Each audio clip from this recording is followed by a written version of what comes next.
Hello, and welcome to my final submission for the Advanced Technologies module.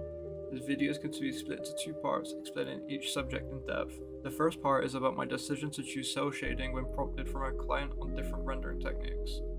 Then, I'll showcase the decision-based simulator I created to educate players about managing cardiac arrhythmia, which is a chronic heart condition. Each part highlights both technical development and creative reasoning behind the choices I made. Part 1. Cell shading. When the client prompt encouraged us to explore different rendering styles, I was immediately drawn to cell shading, a distinctive look that gives 3D visuals a stylized hand-drawn feel. Although I had no prior experience with this technique, I was determined to understand how it works. I began researching games known for their cell-shaded visuals, including Telltale's The Walking Dead, Jet Set Radio, and The Legend of Zelda: Wind Waker. However, the most influential reference for me was Killer 7.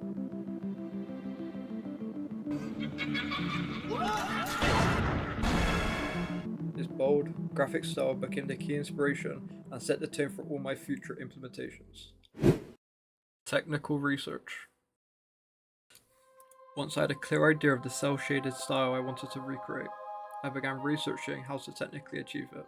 I revisited the games I had drawn inspiration from and expanded my research to include GDC talks and developer breakdowns that explained the rendering techniques used behind the scenes.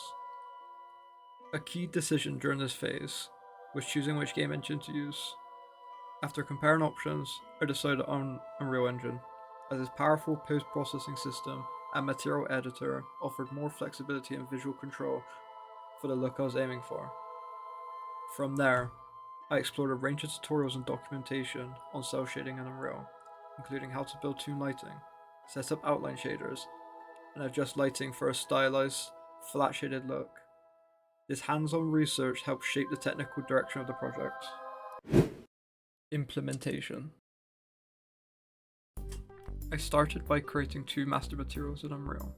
The first was a general purpose material, designed to simplify my workflow.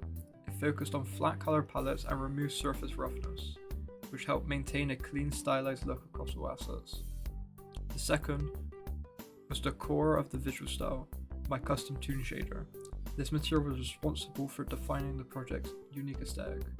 By using nodes like custom depth and post-process input, I was able to control which objects the shader affected and to what extent. This gave me a lot of flexibility when applying outlines and stylized lighting effects later in the scene. The toon shader also reacts dynamically to lighting, which opened up more creative opportunities. To take advantage of this, I implemented a day and night cycle, allowing the stylized lighting to shift naturally over time. This led to the idea of creating a custom skybox, one that would not only reflect the time of day but also match the stylized aesthetic of the cel-shaded environment. The skybox helped reinforce the visual consistency of the scene and added an extra layer of atmosphere to the project. To push the stylized look even further, I created an additional post-processing material specifically for outlining. The project initially felt like it was missing a key visual element, and this outline effect helped define a more distinctive aesthetic, especially when applied to buildings. I also developed a separate three-tone cel shader to replace the existing character materials. The shader gave the player's characters a more striking graphic look, helping them stand out clearly from the environment while still fitting the overall visual style. This especially looked good when used on custom character models. Finally, I imported the main character model from Killer 7, which serves as a direct reference for my visual goals. I created a custom armature for the model and retargeted Unreal's base animations so it could move naturally within the engine. After that, I took the character's texture and developed 3 variations to work with the three-tone cel shader I built earlier. This let me test how the shader responded to different color palettes and help finalize the stylized look I was aiming for. What you're seeing here is the final result, combining the shader, lighting, and assets to capture the aesthetic I had in mind from the beginning. Part 2. Games for helping patients. When prompted to create a simulation with educational value, I decided to explore how interactive media could raise awareness about cardiac arrhythmia, a chronic heart condition that affects millions of people worldwide. I was interested in how games might help players understand the real-life implications of lifestyle choices in a way that feels personal and reflective. To To ground the project in real-world relevance, I began researching cardiac arrhythmia in depth. I explored NHS resources, academic health papers, and patient blogs that understand not just the biology, but the lived experience, how symptoms can be unpredictable, and how lifestyle changes play a key role in management. This led me to consider behavior change theory and how games can influence decision making. I looked into decision making educational games like CSI Web Adventures and Depression Quest, which successfully use interactivity to support education and health outcomes. These titles prove that complex topics, including mental health and physical health, could be communicated clearly through player choice. Depression Quest was specifically taken as reference with its hidden health system. Whenever you make a choice, it secretly adds a score that could lock you out of future choices. I also explored UI design and health-focused UX, reviewing apps and games that successfully communicated well-being information without overwhelming users. Apps like MySugar and Calm demonstrate the importance of gentle visual feedback, clean interfaces, and maintaining a tone that's informative. Technical research. Based on this research, I shaped the experience as a designer-driven simulation, where players take on the role of someone managing arrhythmia through everyday choices. I wanted the player to feel more like they are going through a reflective journey, where choices lead to different outcomes, but always teach something. The main focus became lifestyle. Decisions around food, exercise, stress, and harmful habits. These choices aren't abstract. They connect directly to known arrhythmia triggers or mitigators. The goal was for players to engage meaningfully with the content by experiencing the effects of their decisions through gameplay. However, as this is an educational experience, guidelines can be given to the player to help teach them. I wanted to make this game in Unity for the post-processing camera effects, UI, and scene management capabilities. Implementation.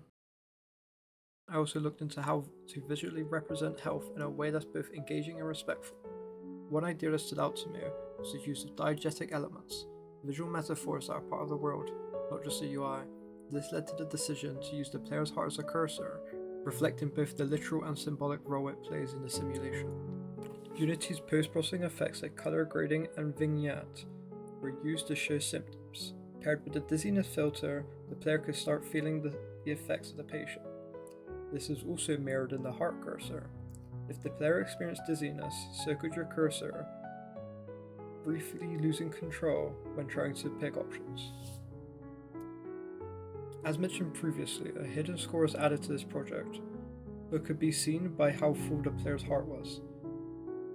This score determined what symptoms, music, or decisions the player would experience.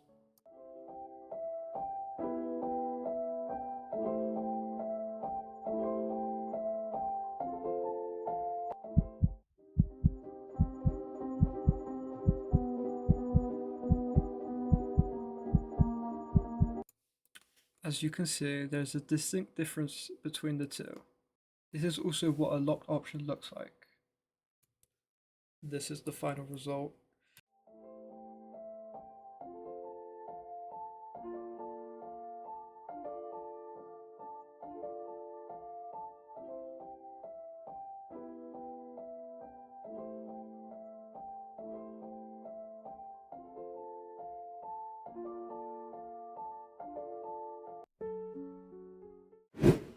Conclusion.